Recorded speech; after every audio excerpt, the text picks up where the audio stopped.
नमस्कार, मैं हूं श्वेता झा और आप देख रहे हैं गुड न्यूज टुडे। देखिए, जब जब बच्चों का भविष्य संवारने का जिक्र होता है तो राजस्थान के कोटा का नाम एक बार सबकी जुबान पर आ जाता है। आज कोटा इंजीनियरिंग और मेडिकल की कोचिंग का सबसे बड़ा हब है। हर साल लाखों बच्चे यहां अपना भविष्य संवारने पहुंचते हैं। कुछ बच्चे अपनी मर्जी से आते हैं तो कुछ मां बाप की हसरतों का बोझ लेकर कोटा पहुंचते हैं। यहीं से वो दौड़ शुरू हो जाती है जो बच्चों पर बोझ बनकर उनके साथ रहती है। कुछ बच्चे पढ़ाई के इस बोझ को संभाल लेते हैं तो कुछ इस बोझ तले दब जाते हैं और मौत तक को गले लगा लेते हैं। बच्चों की ऐसी ही मौत पर सुप्रीम कोर्ट की अहम टिप्पणी आई है। सुप्रीम कोर्ट ने बच्चों के इस आत्मघाती कदम के लिए माता पिता को कसूरवार माना है। तो क्या है इस टिप्पणी के पीछे की समझ और क्या वाकई माता पिता का दबाव ही कोटा की कोचिंग में पढ़ रहे बच्चों की खुदकुशी की वजह है? इसी उलझन को आज सुलझाने की हम कोशिश करेंगे, लेकिन उससे पहले आपको दिखाते हैं अपनी एक खास रिपोर्ट।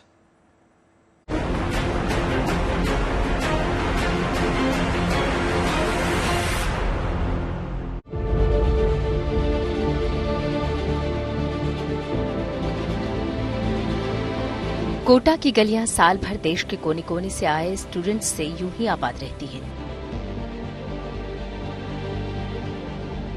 यहाँ की गलियां कोचिंग सेंटर के नामों से पहचानी जाती हैं।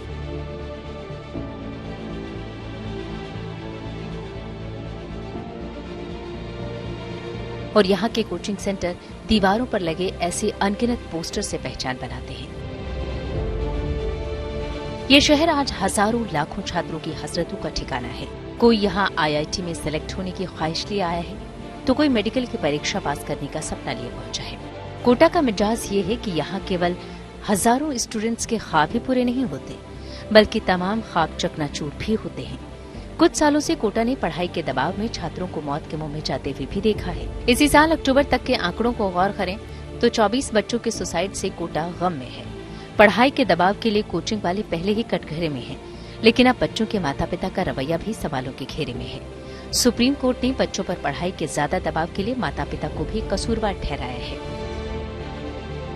राजस्थान के शहर कोटा में, जिसे कोचिंग का शहर कहा जाता है, उसमें छात्रों की लगातार हो रही आत्महत्याओं पर एक जनहित याचिका सुप्रीम कोर्ट में दाखिल की गई। मुंबई के डॉक्टर अनिरुद्ध नारायण मालपानी ने ये याचिका दायर करते हुए एक गुहार लगाई कि सुप्रीम कोर्ट इन संस्थाओं पर रोक लगाए, इन संस्थाओं के लिए एक नियम और कायदे बनाए ताकि इस तरह की आत्महत्याओं को रोका जा सके, क्योंकि इन संस्थाओं की, कोचिंग इंस्टीट्यूट्स की बढ़ती तादाद और उनके बीच गलाकाट कंपटीशन की वजह से और इस पर जो बोझ छात्रों पर डाला जाता है पढ़ाई का, उसकी वजह से छात्र आत्महत्या कर रहे हैं। लेकिन जस्टिस संजीव खन्ना की अध्यक्षता वाली खंडपीठ ने इस मामले में सुनवाई करते हुए अहम टिप्पणी की। उनका ये कहना था कि इसमें संस्थानों की गलती नहीं, गलती माँ बाप की बढ़ती उम्मीदों के बोझ की है, जिसके चलते छात्र ये सोचता है कि जान हल्की है और उम्मीदों का बोझ भारी, जिसे उठाने में उनके कंधे अक्षम है। बच्चों पर माता पिता के दबाव पर सुप्रीम कोर्ट ने और भी कई गंभीर टिप्पणियां की हैं। सुप्रीम कोर्ट ने कहा कि माता पिता अपने बच्चों से उनकी क्षमता से ज्यादा उम्मीद लगा लेते हैं, जिसके कारण बच्चे दबाव में आ जाते हैं और खुदकुशी जैसे कदम उठा लेते हैं। सुप्रीम कोर्ट ने ये भी कहा कि इसमें गलती बच्चों के माता पिता की है, कोचिंग संस्थानों की नहीं है। याचिका में ये भी कहा गया कि माँ बाप कई बार लोन लेकर, ऋण और कर्जा लेकर अपने बच्चों को उन संस्थानों में भेजते हैं, कोचिंग करने भेजते हैं। इसमें यह भी बात सामने आई कि पहले ये नियम था कि जब 12वीं करने के बाद बच्चे कोचिंग के लिए जाते थे और उसके बाद वो इंजीनियरिंग में दाखिला होता था। लेकिन अब संस्थानों ने, याचिका में ये बात कही गई है, संस्थानों ने किसी भी समय 9वीं 10वीं के बच्चे भी वहां पर कोचिंग के लिए आते हैं, यानी रेगुलर पढ़ाई वो सेकेंडरी हो गई है, कोचिंग मैंडेटरी हो गई, कोचिंग प्राइमरी हो गई है। तो ऐसे में ये कहा जाना कि संस्थानों पर रोक लगाई जाए, इस पर कोर्ट ने सहमति नहीं जताई। कोर्ट ने कहा कि उन्हें अगर कुछ शिकायतें हैं, कुछ रेगुलेशन बनवाना चाहते हैं, कोई कानून बनाना चाहते हैं, सरकार से कोई उम्मीद है, तो ऐसे में उनको सरकार के पास जाकर अपनी बात रखनी चाहिए, अपना रिप्रेजेंटेशन देना चाहिए। इसमें कोई दो राय नहीं कि आज की तारीख में कंपटीशन का दबाव बच्चों पर है, लेकिन ये दबाव केवल पेरेंट्स का है। इसे लेकर एक्सपर्ट की राय भी बटी हुई है। जब हमने ये रिसर्च स्टडी करी तो हमने देखने की कोशिश की कि आखिर इसके कारण क्या हैं कि बच्चे ये आइडिया की तरफ, सुसाइडल आइडिया की तरफ आगे बढ़ते हैं। तो हमें इसके 6 कारण हमारी स्टडी के द्वारा हमें प्राप्त हुए कि 6 जो मुख्य वजह हैं जो बच्चों को सुसाइड या आत्महत्या करने के लिए प्रेरित करती हैं, उनमें जो 2 वजह थी वो बहुत ज़्यादा कॉमन थी, और वो थी academic pressure as well as family pressure. जब ये दोनों प्रेशर एक साथ कॉम्बिनेशन के रूप में काम करना शुरू करते हैं तो बच्चा माइल्ड डिप्रेशन की तरफ आगे बढ़ता है, और वही बच्चा फिर आत्महत्या का विचार करने लगता है और आत्महत्या कर भी लेता है। पूरे मामले पर बच्चों के माता पिता की दुनिया अलग है। उन्हें अपने बच्चों के भविष्य की भी चिंता है और पढ़ाई के दबाव में बच्चे कोई गलत कदम न उठा लें, इसका भी डर है। ये पेरेंट्स की जिम्मेदारी होती है, बच्चों की डीलिंग ऐसे माहौल में करनी चाहिए कि बच्चा फ्रैंक रहे, फ्रेंडली रहे। किसी भी इंस्टीट्यूट को हम दोषी नहीं ठहरा सकते। मेरे हिसाब से तो फैमिली को रोज बच्चों से पूछना चाहिए कि क्या आप ठीक हो, आप ठीक से पढ़ रहे हो कि नहीं, वो सब। अब इस चीज को एक के ऊपर बोलना गलत। ऐसे कई माता पिता भी हैं जो मानते हैं कि बच्चों से ज्यादा की उम्मीद लगाना उनका फर्ज है, और ऐसे भी कई लोग हैं जो बच्चों पर अपनी हसरतों का बोझ लादना नहीं चाहते। एक्सपेक्टेशंस ऑब्वियसली होती हैं, लेकिन हम उसके ऊपर इतना प्रेशर नहीं डालते कि आपको ये लेवल अचीव करना है। हम बस ये चाहते हैं कि वो एक क्रैक करके एक ठीक पोजीशन पे ले आए, उसके बाद he will try his destiny. हम इतना प्रेशर नहीं डालना चाहते बच्चे के ऊपर। आई थिंक बहुत सारे फैक्टर्स होते हैं, it's not the one factor. जो सुसाइड इतना बड़ा डिसीजन है तो उस पर एक फैक्टर तो हो नहीं सकता कि जो डिसाइड करेगा। I think parents, it depends. There are different type of parents, different type of ideologies. तो देयर आर सम पेरेंट्स जो प्रेशराइज करते हैं एंड उनकी उस रीजन की वजह से फेस नहीं कर पाता कोई बच्चा अपने पेरेंट को। उसको लगता है कि मेरे मतलब कैसे फेस करूं, उनकी इतनी एक्सपेक्टेशंस है मुझसे। तो शायद ये भी एक रीजन हो सकता है। इसमें कोई दो राय नहीं कि बच्चों पर कंपटीशन का बोझ हाल के सालों में बढ़ा है। इस वजह से कोचिंग आज करोड़ों अरबों का व्यापार है। कोटा में रहने वाले तक बच्चों पर बढ़ रहे इस दबाव को महसूस कर रहे हैं, लेकिन दिक्कत इस बात की है कि बच्चों पर कंपटीशन में सफल होने के इस बोझ की जिम्मेदारी लेने को कोई तैयार नहीं है। कोटा से चेतन गुर्जर और दिल्ली से नीतू झा के साथ bureau report, good news today. देखिए, हर माँ बाप चाहता है कि उसका बच्चा जिंदगी में सफल हो, लेकिन जिंदगी वर्सेस सफलता, अगर इसमें से किसी को चुनना हो तो कोई क्या चुनेगा? इस सवाल का भी जवाब हम ढूंढेंगे। हमारे साथ तमाम मेहमान हमारे साथ जुड़ चुके हैं। कल्पना शर्मा जो कि करियर काउंसलर हैं, वो हमारे साथ जुड़ चुकी हैं। अर्पिता गौतम हमारे साथ जो कि प्रेसिडेंट है दिल्ली पेरेंट्स एसोसिएशन की, वो भी जुड़ चुकी है। विपिन कुमार सिंह जो कि फाउंडर एंड एमडी है गोल इंस्टीट्यूट के, वो जुड़ चुके हैं। और डॉक्टर निशा खन्ना, साइकोलॉजिस्ट, वो भी हमारे साथ जुड़ चुकी हैं। आप सबका बहुत बहुत स्वागत है इस चर्चा में शामिल होने के लिए। तो सबसे पहले यहां पर हम बात करना चाहेंगे अपराजिता जी से। देखिए अपराजिता जी, अब सुप्रीम कोर्ट से भी फाइनली ये बात सामने आ चुकी है कि कोटा में लगातार जिस तरह से बच्चों की आत्महत्या की खबरें सामने आ रही है, और इस साल की बात करें तो 24 बच्चों ने आत्महत्या कर ली है, ये वाकई दिल दहलाने वाली खबर है और घटना है। ऐसे में पेरेंट्स का पक्ष अगर रखना चाहें तो आप क्या कहेंगी? क्योंकि साफ तौर पर सुप्रीम कोर्ट ने कह दिया है कि इसके लिए कोचिंग सेंटर्स नहीं बल्कि पेरेंट्स कहीं ना कहीं जिम्मेदार हैं। देखिए, सुप्रीम कोर्ट की जो टिप्पणी आई है पेरेंट्स को लेकर, ये पूरी तरीके से मैं इसको सही नहीं मानूंगी, क्योंकि कोई भी पेरेंट नहीं चाहता कि वो बच्चे का भविष्य सुधारने के चक्कर में अपने बच्चे को खो दे। डेफिनेटली हर पेरेंट चाहता है उसके बच्चे का भविष्य अच्छा बने और वो जिंदगी में एक मुकाम हासिल करे और उसकी लाइफ इजी रहे। कोई पेरेंट नहीं चाहेगा कि उसके ऊपर मैं इतना प्रेशर डालूं कि बच्चा ये सोचे कि मैं सुसाइड कर दे। बट यहाँ पे प्रश्न ये भी उठना चाहिए कि पेरेंट्स को किस मजबूरियों में बच्चे को कोटा भेजना पड़ता है। देखिए, मैं सीधा सीधा सवाल उठाने जा रही हूँ हमारे एजुकेशन सिस्टम पे, क्योंकि जब हम डिटेल्स को पढ़ते हैं इसी केस की तो यहाँ पे साफ साफ मेंशन हुआ है कि 14 साल के बच्चे कोचिंग इंस्टीट्यूट में जा रहे हैं। अब आप बताइए, 14 साल का मतलब है 9th क्लास। तो 9th क्लास का बच्चा स्कूल जाने की बजाय कोचिंग इंस्टीट्यूट में क्यों जा रहा है? लेकिन ये तो माँ बाप पर भी सवाल उठाया जा सकता है ना कि माँ बाप भेजे क्यों रहे हैं? जी, मैं उसी बात पर आ रही हूँ, क्योंकि स्कूलों में एक्चुअली देखिए यहाँ पर आपस में सारी चीजें जुटी हुई है। स्कूलों में उस हिसाब से पढ़ाई नहीं हो रही है, तो माँ बाप को लगता है कि ये 2-4 साल जो हैं आप कोचिंग इंस्टीट्यूट में पढ़ो। बट कोचिंग इंस्टीट्यूट जो लोकल होते हैं वो ढंग से फिर आगे नहीं पढ़ाते। तो कोटा ने अपनी एक मार्केट रेपो ऐसी बना ली है कि हर माँ बाप जो ज्यादा फीस अफोर्ड नहीं कर सकता अपने नियर बाय कोचिंग इंस्टीट्यूट की, उनको लगता है कि कोटा की जो फीस है वो कम है, वो अफोर्डेबल है, वो अपने बच्चे को कोटा भेज देता है। अब यहाँ पर एक चीज और बात आती है, क्योंकि पीछे जैसे केसेस अगर आप देखें, इस साल बेशक 24 हुए हैं, कोविड के टाइम पे 0 केसेस हुए थे, यानी कि वो बच्चा अपने पेरेंट्स के साथ था। यस, कोटा में बच्चे साइकोलॉजिकल अपने आप को अकेला महसूस करते हैं, वहां इतना हाई कंपटीशन होता है उनके बीच में, वो प्रेशर में आते हैं और उनसे बात करने के लिए या अपने मन की बात करने के लिए उनके पास कोई नहीं होता। अभी भी जो रिसेंट पीछे जो केस हुआ था, वहां पर भी हमें सुनने में आया था कि बच्चे ने जब अपराजिता जी देखिए, बच्चों की मनोदशा पर हम बात करेंगे, लेकिन मैं तो आपका पक्ष ये जानना चाह रही थी कि भाई पेरेंट्स क्या सोचते हैं, क्योंकि उनके ऊपर अब बात आ गई है। आऊंगी आपके पास कल्पना जी, जो कि करियर काउंसलर हैं, उनके पास जाना चाहूंगी। कल्पना जी, आपसे ये मैं समझना चाहती हूँ कि देखिए, पेरेंट्स आपके पास आते हैं अपने बच्चों को लेकर, काउंसलिंग आपसे लेते हैं कि आगे भाई वो किस दिशा में आगे बढ़े, क्या करे क्या ना करे। आप मुझे ये बताइए कि बच्चों से ज्यादा क्या पेरेंट्स इस बात को लेकर के उत्सुक रहते हैं, या वो चाहते हैं कि हाँ किसी तरह से मेरे बच्चे का बस मेडिकल में या इंजीनियरिंग में हो जाए, और क्या तरकीब हो, क्या तरीका हो, चाहे कम भी नंबर हो या फिर बच्चे ज्यादा इंटरेस्टेड ना भी हो, ऐसा कभी आपने फेस किया है? या ऐसा हुआ है कि पेरेंट्स का प्रेशर होता है, because parents think they know it, उनको पता हमें ज्यादा पता अपने बच्चों से। कई बार बच्चों में ये होता है कि मुझे उससे बेटर करना है, या अपना कोई सिबलिंग है घर में या कोई अड़ोसी पड़ोसी है जिससे बेटर करना है मुझे, वो उनको सोशल मीडिया से भी दिख रहा है, IIT है, नीट है, हमें यही करना है। लेकिन बहुत ज्यादा सिर्फ पेरेंट्स को ब्लेम करके नहीं हट जाना चाहिए हमें, मतलब हमें पेरेंट्स को कैसे अवेयर करना, ये स्कूल्स की जिम्मेदारी भी है, गवर्नमेंट की भी है। तो आप क्या सुनती हैं जब पेरेंट्स आपके पास आते हैं अपना बच्चा लेकर के काउंसलिंग के लिए, तो आप पेरेंट्स की तरफ से किस तरह की बातें सुनती है? क्या कहते हैं वो, क्या चाहते हैं वो अपने बच्चे से?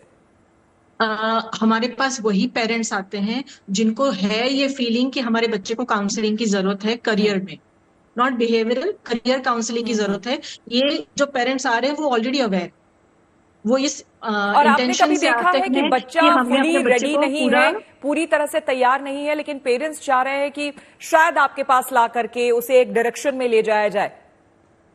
नहीं, ऐसा अभी तक तो हुआ नहीं है कि मेरे पास कोई पेरेंट आया हो और मुझे डिक्टेट कर रहा हो कि आप मेरे बच्चे को ये समझाइए। That is not what career counsellors do, और ये करियर काउंसलिंग का पार्ट भी नहीं है कि हम पेरेंट की ड्रीम्स को बच्चे पे डालें। ऐसा नहीं होता। हमारे पास तो वही पेरेंट्स, वही बच्चा लकी बच्चा होता है जिनके पेरेंट्स अवेयर है कि हम अपने बच्चे को पूरा असेस करें, साइकोमेट्रिक असेसमेंट के थ्रू भेजें और देखें कि उसमें क्या पैशन है, क्या इंटरेस्ट है, एप्टीट्यूड है, और उसके अकॉर्डिंग करियर सिलेक्ट करें। तो हम कई बार जब स्कूल्स में जाते हैं तो वी सी कि टीचर्स में अवेयरनेस नहीं है, पेरेंट्स को हम ओरिएंटेशन में बुलाते हैं, तो ये स्कूल्स का बहुत बड़ा रोल हो सकता है to bring the parents at one place और उनको एड्रेस करना कि इट इज नॉट जस्ट कि IIT और नीट क्रैक करेंगे तो ही करियर बनता है जी। क्योंकि हमने ये भी कभी कभी डायलॉग सुना है टीचर्स के मुंह से कि उन्होंने बच्चों को ये बोल दिया कि अगर आप ज्यादा शैतानी करोगे तो आपको आर्ट्स में फेंक देंगे, फिर आप आना हाथ पैर। बिल्कुल, आपने बहुत बड़ी बात कही। आर्ट्स को अभी भी ऐसा माना जाता है कि अगर जो भी बच्चा आर्ट्स परस्यू कर रहा है लाइफ में तो वो कुछ नहीं कर सकता अपने जीवन में। कुछ नहीं कर सकता। ये बहुत ही हैरानी और दुखद बात है कि भारत में अभी भी इस तरह की सोच जो है कहीं ना कहीं वो कायम है कि आर्ट्स का स्टूडेंट यानी कि वो फेलियर है अपने लाइफ में, वो जीवन में कुछ नहीं कर सकता है। विपिन कुमार सिंह जो कि फाउंडर एंड MD है गोल इंस्टीट्यूट के, उनसे बात करूंगी। विपिन जी, आप ये बताइए कि चूंकि आप एक इंस्टीट्यूट पूरा का पूरा चलाते हैं, वहां पर हर तरह के बच्चे आते हैं, हर बैकग्राउंड के बच्चे आते हैं, तो आपने किस तरह की चीजें देखी हैं? आपका भी इंटरेक्शन हुआ होगा पेरेंट्स से, वो क्या सोचते हैं, बच्चे किस तरह से वहां रहते हैं? जी विपिन जी बताएं। श्वेता जी धन्यवाद, बहुत अच्छे टॉपिक को आप लोगों ने सामने रखा है और मैं पिछले 26 वर्षों से देख रहा हूँ, संस्थान संचालित कर रहा हूँ बिहार, झारखंड और छत्तीसगढ़ में। तो मेरा जो अपना व्यक्तिगत अनुभव है, जो छात्रों के साथ मिलकर बात करने का और उसे काउंसलिंग देने का, साथ ही साथ पढ़ाई के बारे में डायरेक्शन देने का, सफलता मिली तो ठीक है, नहीं मिली तो फिर क्या करने का, ये काम करता आ रहा हूँ। और जहाँ तक सुसाइड की बात कहा जाए तो ईश्वर की कृपा है कि बिहार में ऐसी घटनाएं कम हुई हैं, ना के बराबर हुई हैं, और भी अलग अलग सेगमेंट से हुआ है। लेकिन जो बच्चे बाहर जा रहे हैं, एक बहुत सिंपल सी बातों को समझा जा सकता है, पिछले लगभग 12-15 सालों से इस पे हम लोग काम भी कर रहे हैं। ये एक बहुत बड़ा यक्ष प्रश्न है कि जो बच्चे बाहर जाते हैं वो किन बातों को लेकर परेशान होते हैं और जिस वजह से इतने बड़े कदम उठा लेते हैं। सचमुच में मैं अभी के जो वक्ता थे अपराजिता जी के बातों से भी मैं सहमत हूं कि कोई भी गार्जियन नहीं चाहेगा कि हमारा बच्चा इस दबाव में आए और इस तरीके का सुसाइड अटेम्प्ट ले और इस तरीके की घटनाओं में वो फंसे। लेकिन इसके पीछे जो मूलभूत कारण है उसके बहुत सारे रीजन है। मैं 2-3-4 इंपॉर्टेंट रीजन बता दूं। पहला ये कि मेडिकल इंजीनियरिंग की तैयारी करने वाले छात्रों की संख्या अगर सुसाइड में सबसे ज्यादा है, जिसमें मेडिकल की बात मैं करूं तो लगभग 20 लाख से ज्यादा बच्चे, 21 लाख प्लस बच्चे अपीयर होते हैं नीट एग्जामिनेशन में। और बिहार, झारखंड या फिर बहुत सारे स्टेट ऐसे हैं जहां पे 20,000 रैंक तक ही कट ऑफ जाता है। 1% ही मात्र उन बच्चों को सफलता मिल पाती है और सरकारी medical college, government medical college में जा पाते हैं। अब यहां समझा जाए कि जितने बच्चे पढ़ाई कर रहे हैं उसमें 80% जो बच्चे आते हैं वो लोअर बैकग्राउंड से आते हैं, मिडिल क्लास से आते हैं। 20% ही इंटरेस्ट के साथ मेडिकल इंजीनियरिंग को चूज करते हैं। अलग अलग सेगमेंट में लोग जाना चाहते हैं। इसके साथ साथ चूंकि अपॉर्चुनिटी पहले की अपेक्षा बढ़ा है, अब उन बच्चों को जो साधारण परिवार से आए हैं और उनके जो पेरेंट्स हैं वो कहीं ना कहीं से बोरो किया है, या तो कर्ज लिया है या जमीन उन्होंने गिरवी रखा है या बेचा है, कहीं ना कहीं से बड़ी मेहनत के पैसे हैं जो उन बच्चों तक पहुंचाया जाता है और बच्चे लेकर कोटा या ऐसे बड़े शहरों तक पहुंचते हैं, हमारे पास भी आते हैं। लेकिन उन बच्चों पे दबाव का कारण एक तो सबसे ज्यादा कंपटीशन, जहां 1% क्वालिफाई करने की पॉसिबिलिटी है, क्योंकि प्राइवेट मेडिकल कॉलेज की फी बहुत ज्यादा है और इस वजह से वो अफोर्ड नहीं कर सकते हैं और इस वजह से वो बच्चे एक प्रेशर में आते हैं। इससे नकारा नहीं जा सकता है। दूसरी तरफ जिस एज के बच्चे सुसाइड कर रहे हैं, अगर इसे आप गहराई से आप जांच करें तो 15 साल से लेकर और 22-23 साल तक जो बच्चे होते हैं, वैसे 12 साल से लेकर 20 साल तक जो टीनेजर्स हैं, इनके पास हार्मोनल चेंजेस हो रहा है, ये बहुत ज्यादा एग्रेसिव होते हैं। कहीं ब्रेकअप, एक कारण यह भी है कि जैसे पर्सनल अफेयर से इसके कारण यह भी कारण बहुत बड़ा हो रहा है जो हम लोगों ने उसको देखा है, समझा है और पहचाना है। तो इस वजह से ऐसे बच्चे पे जो मनोवैज्ञानिक जो दबाव पड़ रहा है, जो मानसिक दबाव पड़ रहा है, इसे ये टॉलरेट नहीं कर पाते। इन मीन टाइम पेरेंट्स को उनके साथ सकारात्मक होना चाहिए, इंस्टीट्यूट को सकारात्मक होना चाहिए, बच्चे को काउंसलिंग करना चाहिए। जो 99% बच्चे फेलियर हो रहे हैं उनको बताना होगा कि कहीं ना कहीं आपको दूसरे रास्ते। मुझे लगता है कि डॉक्टर निशा से लेना चाहिए। डॉक्टर निशा, आपसे यहाँ पर समझना चाहूंगी, मैं खुद पर्सनली कोटा जा चुकी हूँ कई बार और तमाम ये जो बड़े बड़े इंस्टीट्यूट है वहां जाकर मिल चुकी हूं, जो टीचर्स वहां पर पढ़ाते हैं, बच्चों से इंटरेक्ट कर चुकी हूं और मैंने देखा है कि कोटा में आज के समय में जब आप कोटा एंटर करते हैं तो एक बिल्कुल डिफरेंट जोन में आप एक तरह से चले जाते हैं। हर तरफ आपको, हर गली में कोचिंग इंस्टीट्यूट दिखाई देंगे। कोचिंग इंस्टीट्यूट नहीं है तो वहां पर हॉस्टल्स बने हुए हैं, एक ही कमरे में कई बच्चे रह रहे हैं। तो बहुत अजीब सी, मतलब हमारे जैसे लोगों के लिए जो एकदम से एक रेजिडेंशियल एरिया में रहा हो या फिर हमने देखा हो कि हाँ स्कूल में बोर्डिंग कैसी होती है, कॉलेज में बोर्डिंग कैसी होती है, वो अगर एकदम उठ के कोटा में चला जाए तो वहां लगेगा कि आप कहां आ गए, एक दूसरी दुनिया में ही आप आ गए। तो एक लेवल ऑफ प्रेशर जो है वहां तो वैसे भी घूमते फिरते बातचीत करते हुए आपको नजर आ जाएगा। अब ऐसे में आप बताइए, जो विपिन जी कह रहे थे कि एक टीनेज की प्रॉब्लम होती है, जो एज ग्रुप है उन बच्चों का, उस समय में वैसे भी हार्मोनल चेंजेस होते हैं, तमाम तरह की चीजें जिससे वो गुजर रहे होते हैं। उसके अलावा अकेलापन जो बहुत बड़ी चीज है, क्योंकि बहुत कम मां बाप होते हैं जो साथ रहकर कोटा में अपने बच्चों को कोचिंग करवा पाते हैं। ज्यादातर बच्चे जो है वो अकेले वहां पर रहते हैं। तीसरा फैक्टर जो है कोचिंग का, अलग से वो जो एकेडमिक दबाव है एकेडमिक्स का, वो अलग होता है और इस बीच उनके पास सुनने, कहने वाला, समझाने वाला कोई नहीं होता है। तो क्या मनोदशा होती होगी बच्चों की? देखिए, पहली चीज जो सुप्रीम कोर्ट का है मैं उसके लिए भी बोलना चाहूंगी। There is a word called affectionless control, affectionless control, जो पेरेंट्स के एंड से बच्चों पर होता है। कई बार पेरेंट्स अपनी सेट ऑफ एक्सपेक्टेशंस जो बच्चों पर लाते हैं तो उन पर प्रेशर होता है और उसी प्रेशर के चलते, जैसे आपने बोला कि कोटा जैसी जगहों पर या इन इंस्टीट्यूट पर वो पढ़ने के लिए और कोचिंग के लिए आते हैं। दूसरी चीज कॉम्पिटिटिवनेस की भावना। जब आपके पेरेंट्स, जैसे आपने बोला, बहुत सारे पेरेंट्स जो है कई बार ऋण ले लेते हैं इन बच्चों को इन इंस्टीट्यूट्स में भेजने के लिए, क्योंकि वो समाज में एक तरह से मटेरियलिस्टिक वर्ल्ड में आगे बढ़ना चाहते हैं या वो ये साबित करना चाहते हैं हमारे बच्चे अच्छे से सेटल हो जाए। क्या सेटलमेंट का मतलब सिर्फ मॉनेटरी लेवल पर है?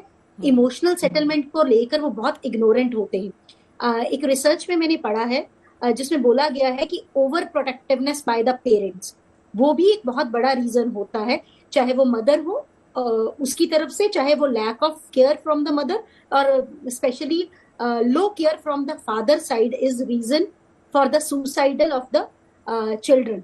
बच्चों की सुसाइड का रीजन होता है। दूसरी चीज जो मैं यहाँ पर कहना चाहती हूँ, इमोशनल बॉन्ड। जब भी कोई लाइफ में प्रॉब्लम आती है, अगर आप अकेले दौर से भी गुजर रहे हैं, वहां सपोर्ट सिस्टम नहीं है, कॉम्पिटिटिवनेस की भावना है, रेजिलियंस एक वर्ड होता है जिसे हम बोलते हैं। जब भी हम किसी मुश्किल समय से जाते हैं, उससे हम उससे खुद बाहर निकलते हैं।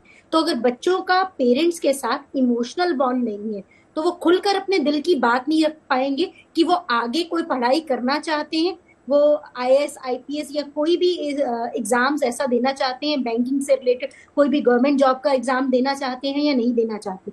दूसरी चीज, अगर ऐसा होता है और आप 1 साल पढ़ाई करते हैं, 6 महीने पढ़ाई करते हैं, 2 साल पढ़ाई करते हैं, उसके बाद भी कई लोग सालों तक उसी एक UPSC के एग्जाम्स को क्लियर करने की तैयारी करते हैं। तो उसमें बोला जाता है गिव अप, फेलियर का सामना करना। उसके लिए भी बच्चे तैयार नहीं होते। और मुझे लगता है वो सारी चीजें पेरेंट्स और बच्चों के इमोशनल बॉन्ड पर डिपेंड करती है। अगर पेरेंट्स और बच्चों का इमोशनल बॉन्ड अच्छा हो, बच्चे भी पेरेंट्स से बोले, क्योंकि आज की डेट में पेरेंट्स बच्चों पर बहुत ज्यादा लादते हैं, बहुत सारी एक्टिविटीज करें, बहुत सारा कुछ एक साथ करें। डेफिनेटली कई बार पेरेंट्स भी सक्सेसफुल होते हैं तो बच्चे अपने आप को कंपेयर करते हैं, मेरे फादर एक ऐसे लेवल पर है या मेरी मदर एक ऐसे लेवल पर है, मुझे भी इनको साबित करना है मैं किस लेवल पर हूँ। तो एक कॉम्पिटिटिवनेस की भावना सिर्फ बाहर से नहीं, अंदर से भी होती है, खुद को प्रूव करना।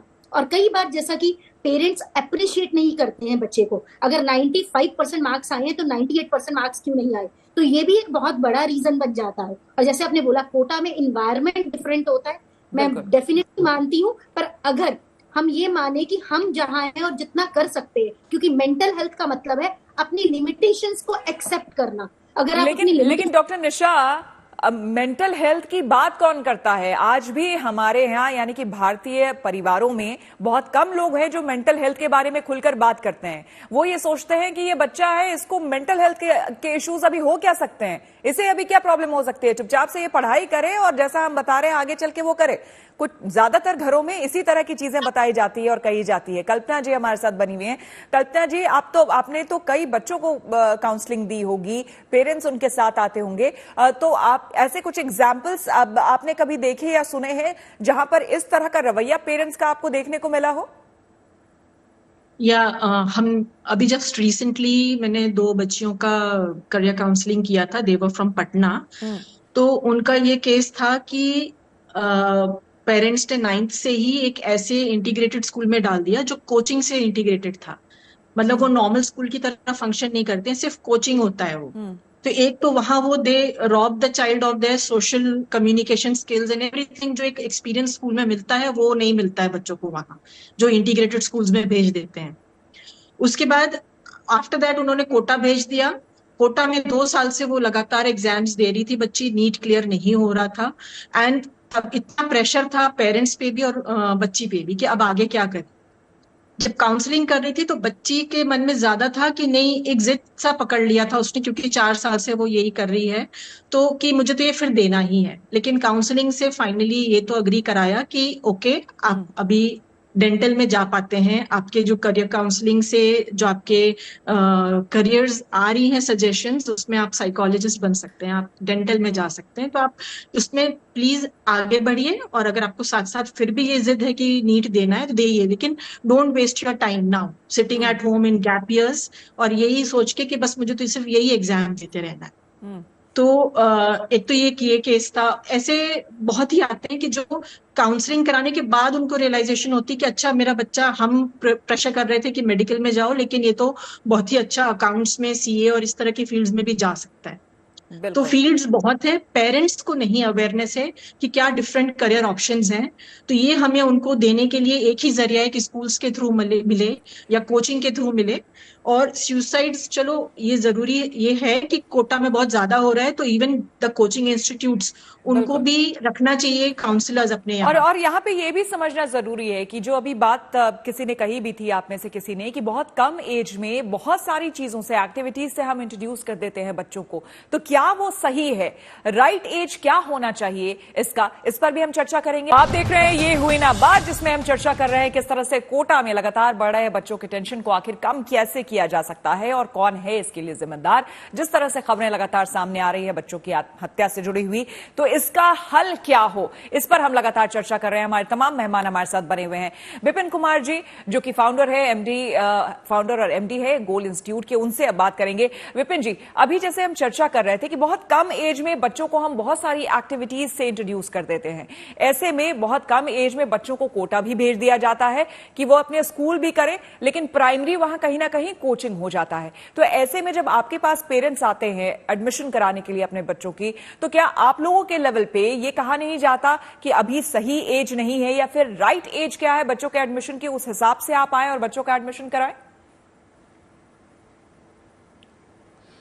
वैसे 10th क्लास तक मेरा मानना है कि बच्चों को अपने स्कूल की पढ़ाई करनी चाहिए और जो स्कूल की एक्टिविटी है पूरे तरीके से उसमें भाग लेना चाहिए। उसका माइंड इतना ग्रो अप नहीं रहता है, इतना मैच्योर्ड नहीं रहता है कि वो उन बातों को झेल पाए, बाहर जाकर अकेले रहकर बच्चे अपने पेरेंट्स से दूर रहकर उस मनोवैज्ञानिक दबाव को झेल पाए। इसलिए मेरा तो हमेशा अभिभावकों से कहना होता है कि 10th तक बच्चे जब आपके साथ होंगे वो मानसिक रूप से मजबूत हो जाएंगे, जब वो सक्षम है इस लेवल पे कि उस चैलेंज को स्वीकार कर सकते हैं, इतने कॉम्पिटिटिव लेवल पे वो अपने आप को प्रूफ कर सकते हैं, तो निश्चित रूप से उसे आगे पढ़ाई में कोचिंग की जरूरत पड़ सकती है और उसके लिए आप भेज सकते हैं। बिल्कुल, एक और बात आपसे मैं जानना चाहूंगी। आपने शुरुआत में ही, जब मैंने आपसे पहला सवाल पूछा था, तब शुरुआत में ही आपने कहा था कि देखिए कोटा में जिस तरह के मामले आते हैं, बिहार में इस तरह के केसेस नहीं सामने आते हैं।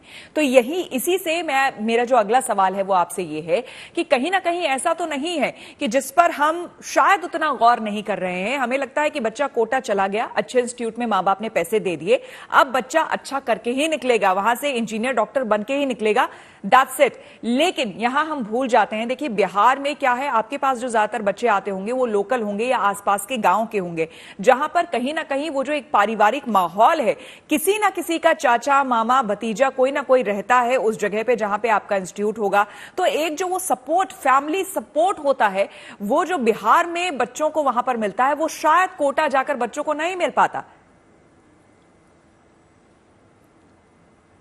श्वेता जी, मैं बताना चाहूंगा, बिहार, झारखंड और छत्तीसगढ़ 3 स्टेट में हम लोग काम कर रहे हैं। पिछले 26 साल हो गए मुझे काम करते हुए, और मैंने देखा है ये जो आपने बातें कही ना, कहीं ना कहीं से ये बिल्कुल सही भी होता है कि बच्चे जब अपने पेरेंट्स के करीब होते हैं, जैसे अगर बिहार की बात करें, झारखंड की बात करें, तो वहां से अपने बच्चे तक पहुंचने में उन्हें कुछ 4-6 घंटे में ही वो अपने बच्चों तक आकर उनसे बात कर लेते हैं। कोटा बिहार, झारखंड और छत्तीसगढ़ या फिर उड़ीसा, वेस्ट बंगाल से काफी दूर होने की वजह से कई बार चाहकर भी अभिभावक वहां नहीं पहुंच पाते हैं। इस वजह से थोड़ा अकेलापन तो महसूस होता है। लेकिन मेरा मानना है कि बच्चों में जो सुसाइडल एक्टिविटी जो डेवलप हो रहा है, उसके पीछे उनके अंदर जो बेचैनी है कुछ अच्छा करने का और वो नहीं मिल पाना।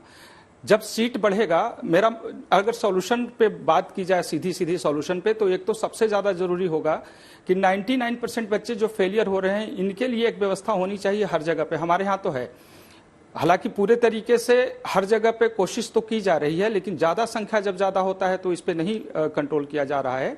बट एक तो काउंसलिंग करने की आवश्यकता है कि विकल्प उनके पास क्या हो सकता है। अगर मेडिकल या इंजीनियरिंग नहीं कर सके, कोई भी कॉम्पिटिटिव एग्जामिनेशन की तैयारी नहीं करते हुए सफलता पा सके, तो उनके पास सेकंड ऑप्शन क्या है, इस पे विचार करना होगा, इस पे बच्चों को काउंसलिंग देनी होगी, इसके बारे में मार्गदर्शित करना होगा। और दूसरी बात है, जहां 140 करोड़ पॉपुलेशन की बात करेंगे हम भारत की, तो अगर पढ़ाई की बात करें, एक एक सीट के लिए हजारों बच्चे जहां पे हैं, सैकड़ों बच्चे हैं, यहां पर सीट अगर बढ़ता है थोड़ी बहुत तो थोड़ा सा ये रिलीज होगा, लेकिन इससे उतना रिलीज नहीं होगा जितना ज्यादा काउंसलिंग से रिलीज होगा। हमें लगता है कि बच्चों को मैच्योर करने तक, मतलब कम से कम 15-16 साल तक अपने साथ रखें, जोड़ कर रखें, उनसे बात करते रहें।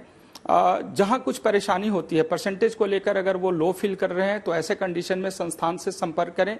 हमारे यहाँ वो व्यवस्था होती है और हमने देखा है कि बड़ा सकारात्मक। आप ही की बात से जोड़ते हुए डॉक्टर निशा से मैं सवाल पूछना चाहूंगी। डॉक्टर निशा, आपसे समझना चाहेंगे, अभी विपिन जी जिस तरह से बता रहे थे कि 15-16 साल तक बच्चों को थोड़ा सा उनके संपर्क में रहें, जुड़े रहें और कहीं ना कहीं भावनात्मक तौर पर अपना सपोर्ट जो है हमेशा बनाकर रखें, लेकिन ऑन द कॉन्ट्ररी अगर मैं देखूं कि जो फॉरेन कंट्रीज है वहां पर तो बहुत पहले ही बच्चों को बहुत इंडिपेंडेंट बना दिया जाता है।